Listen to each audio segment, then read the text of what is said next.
బేహద్ పరం మహాశాంతి. ఈరోజు పురుషార్థమునకు ధారణ పాయింట్స్.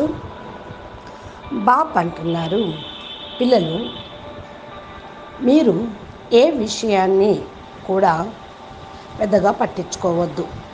ఎందుకంటే దేంట్లోనూ సారం లేదు.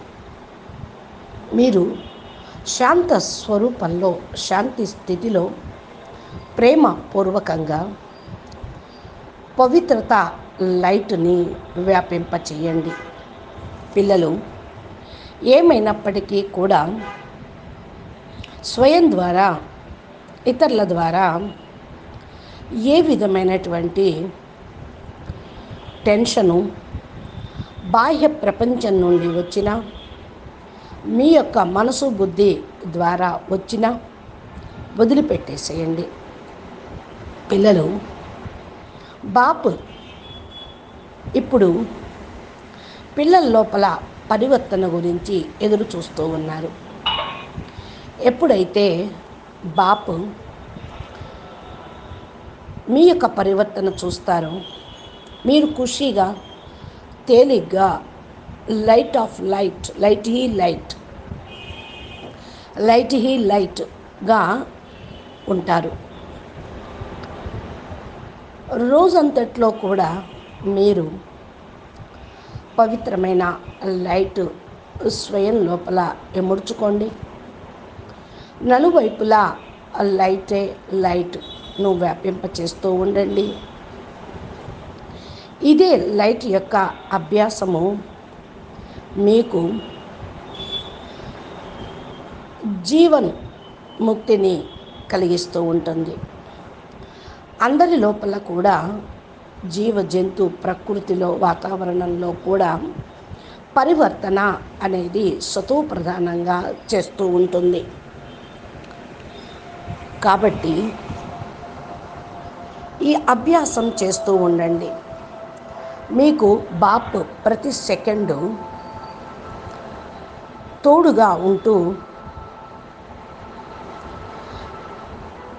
చెయ్యండి అంటూ చేయిస్తూ ఉంటారు.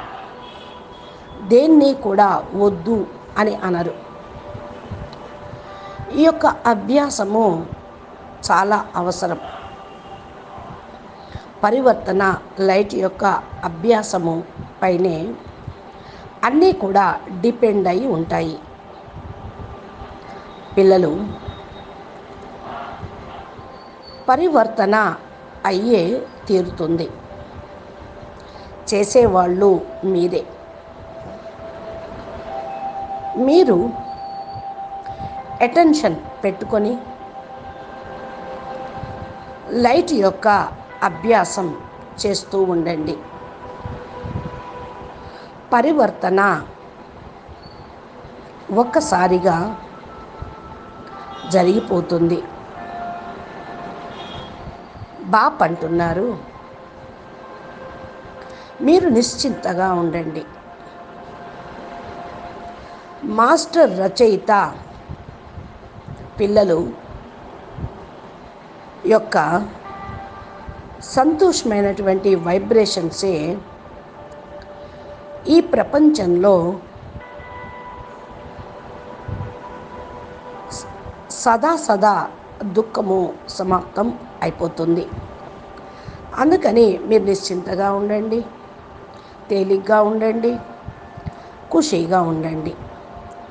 సంతృప్తిగా ఉంటూ సంతుష్టతతోటి విశ్వ పరివర్తన కార్యక్రమం చేయగలుగుతారు.